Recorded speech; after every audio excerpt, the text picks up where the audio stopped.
بسم اللہ الرحمن الرحیم۔ بسم اللہ الرحمن الرحیم۔ السلام علیکم مزید طلبہ کرام، امید ہے آپ حضرات خیریت سے ہوں گے۔ آج ہمارا صحیح مسلم کا سبق نمبر 278 ہے، جس کا عنوان ہے باب لا یتوضأ من الشک حتی یتیقن۔ آگے بڑھنے سے پہلے خلاصہ جات کو ایک نظر دیکھ لیں۔ گزشتہ سبق میں ہم نے اس عنوان کے تحت ان نکات پر بات کی تھی۔ آج کے سبق میں ہم اس عنوان کے تحت ان مذکورہ نکات پر بات کریں گے۔ تو بڑھتے ہیں سبق کی طرف۔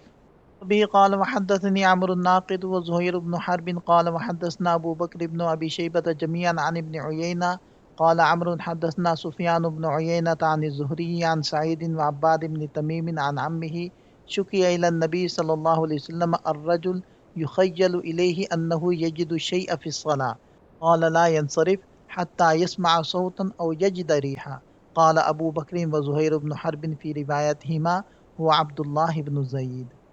سعید اور عباد بن تمیم دونوں عباد کے چچا سے روایت کرتے ہیں کہ نبی پاک صلی اللہ علیہ وسلم سے شکایت کی گئی کہ بعض اوقات آدمی کو نماز میں گمان ہوتا ہے کہ کچھ ہوا وغیرہ خارج ہوئی ہے۔ آپ صلی اللہ علیہ وسلم نے فرمایا کہ جب تک ہوا کی آواز نہ سن لے یا بدبو نہ محسوس کر لے نماز سے نہ پھرو۔ ابو بکر اور زہیر نے اپنی روایتوں میں عباد کے چچا کا نام عبداللہ ابن زید رضی اللہ عنہ بتایا ہے۔ اس اسناد کے رجال 8 ہیں۔ پہلے ہیں عمر الناقد، جن کا مکمل نام ہے عمر بن محمد بن بکیر، ثقۃ حافظ۔ دوسرے ہیں زہیر بن حرب۔ تیسرے ہیں ابو بکر ابن ابی شیبہ۔ چوتھے ہیں سفیان بن عیینہ بن ابی عمران الہلالی، ثقۃ ثبت امام حجہ۔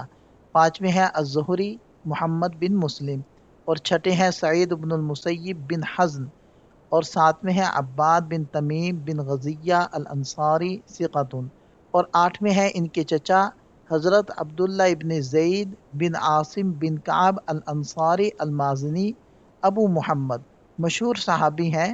63 ہجری کے اندر ان کی وفات ہوئی۔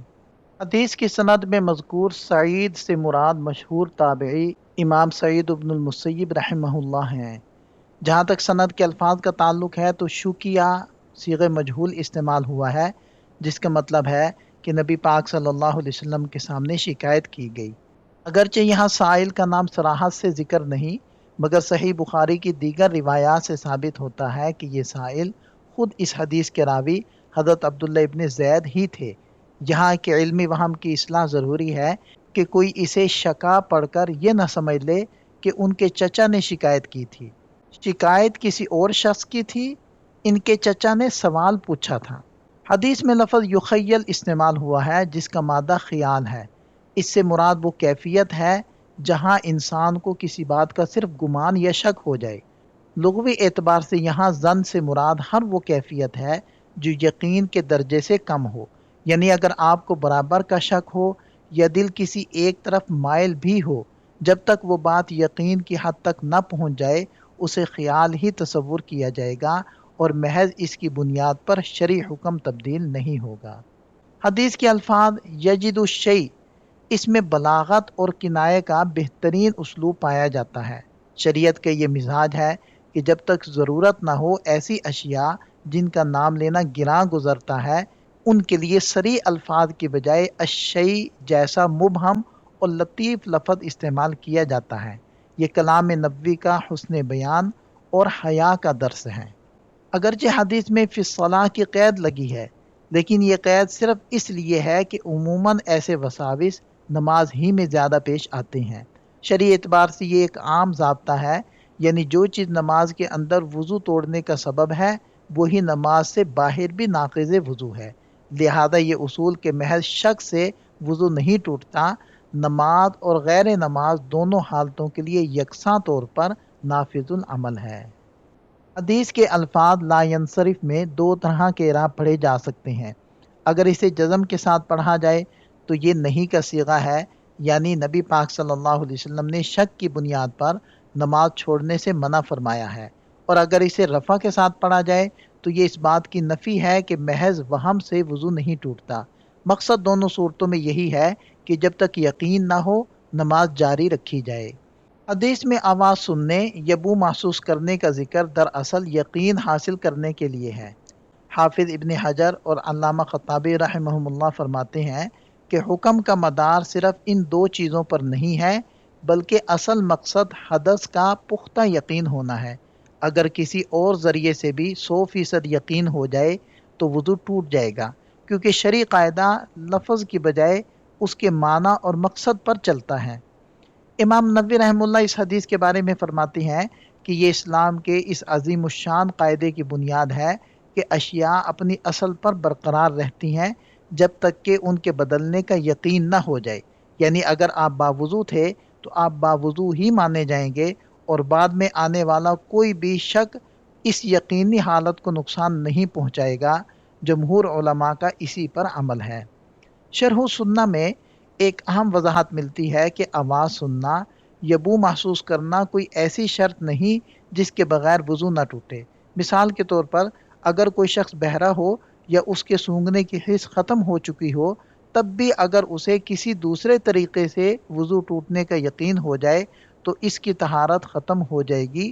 گویا اصل چیز حواس نہیں بلکہ یقین قلب ہے۔ سند میں مذکور حضرت عبداللہ ابن زید رضی اللہ عنہ کے حوالے سے یہ بات ذہن نشین رہے کہ یہ حضرت عبداللہ ابن زید بن عاصم المازنی رضی اللہ عنہ ہیں۔ یہ وہی مشہور صحابی ہیں جنہوں نے وضو کا مکمل طریقہ اور نماز استسقاء کی احادیث روایت کی ہیں۔ یہ وہ دوسرے صحابی حضرت عبداللہ ابن زید ابن عبد ربہ رضی اللہ عنہ نہیں ہیں جنہیں خواب میں اذان کے الفاظ دکھائے گئے تھے۔ یہاں ہم نے پوری بحث کا خلاصہ اردو کے اندر بھی بنا کر آپ حضرات کے لیے رکھ دیا ہے، اور یہاں وضاحت کر دی گئی ہے کہ اس معاملے میں ظاہر پرستی سے اجتناب کرنا ہے۔ یہاں راوی کی شناخت کے حوالے سے وضاحت کی گئی ہے۔ یہ حدیث متفق علیہ ہے، اور دیگر ائمہ حدیث نے بھی اپنی اپنی کتابوں کے اندر اس حدیث کو ذکر کیا ہے۔ یہاں اس حدیث کے فوائد کو ذکر کیا جا رہا ہے۔ یہ حدیث دین اسلام کے بنیادی اصولوں اور فقہ کے ان عظیم الشان قواعد میں سے ایک ہے جس پر پوری فقہ کی بنیاد ہے۔ وہ قاعدہ یہ ہے کہ ہر چیز اپنی اصل حالت پر برقرار رہتی ہے جب تک کہ اس کے برعکس ہونے کا پختہ یقین نہ ہو جائے۔ اس کا سادہ سا مطلب یہ ہے کہ پہلے سے موجود یقینی حالت کے مقابلے میں بعد میں آنے والا کوئی بھی عارضی شک کوئی حیثیت نہیں رکھتا۔ تمام علماء اس قاعدے کی اہمیت پر تو متفق ہیں، البتہ اس کے اطلاق اور عملی استعمال میں ان کے درمیان کچھ علمی اختلافات پائے جاتے ہیں۔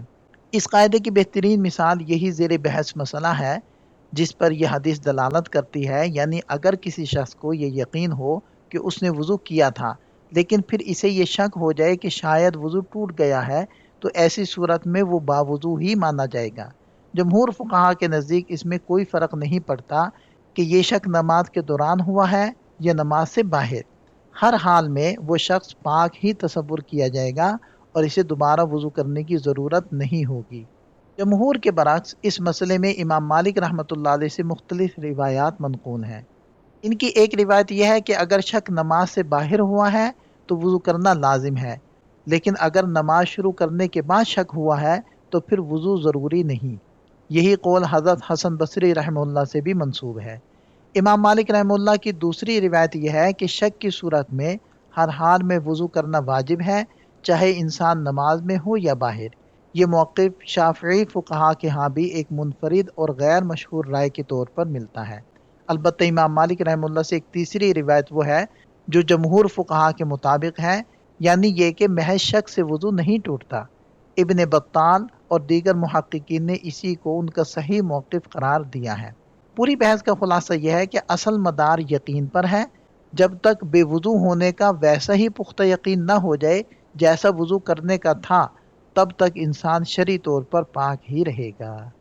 وبه قال وحدثني زهير بن حرب قال حدثني جرير عن سهيل عن أبيه عن أبي هريرة رضي الله عنه قال قال رسول الله صلى الله عليه وسلم إذا وجد أحدكم في بطنه شيئا فأشكل عليه أخرج منه شيء أم لا فلا يخرجن من المسجد حتى يسمع صوتا أو يجد ريحا۔